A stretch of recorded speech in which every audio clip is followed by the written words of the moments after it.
Bonsoir à tous, aujourd'hui je vous présente Angel Fever de Lee Weatherly, le dernier tome de la saga Angel que j'ai dévoré en peu de temps finalement.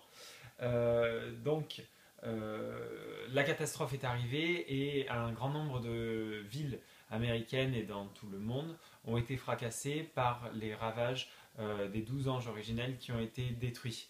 Donc c'est pas pour autant que Raziel perd le nord, puisqu'il commence à organiser des Éden à travers les États-Unis pour rassembler les gens et pour se nourrir sur les humains restants. Il organise également la troisième vague pour que les anges passent dans notre monde et puissent récolter les fruits qui ont été semés.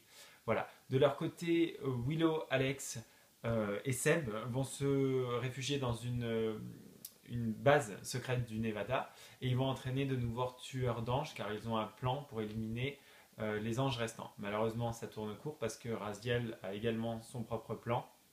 Et il va falloir à nos amis redoubler d'ingéniosité pour détruire la menace qui se présente. Voilà pour la fin du résumé et pour la fin de cette trilogie.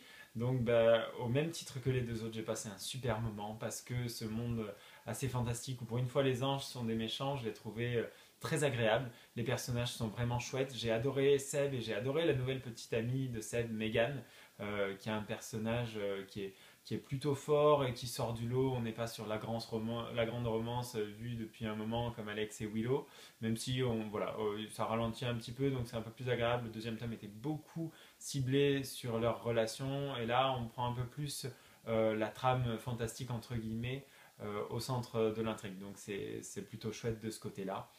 C'est fluide, c'est agréable à lire, on se régale, c'est un gros pavé et pourtant on le dégomme rapidement, on a envie de savoir comment ça se termine et j'ai trouvé franchement que chaque personnage avait son morceau de fin, avait son nombre de pages attitrées, donc il n'y a pas de personnage qui est laissé pour compte. Chacun y trouve son compte, je trouve que c'est bien fait, c'est bien trouvé, même au niveau de l'histoire de Willow, de sa famille, de son père qui est un ange, etc.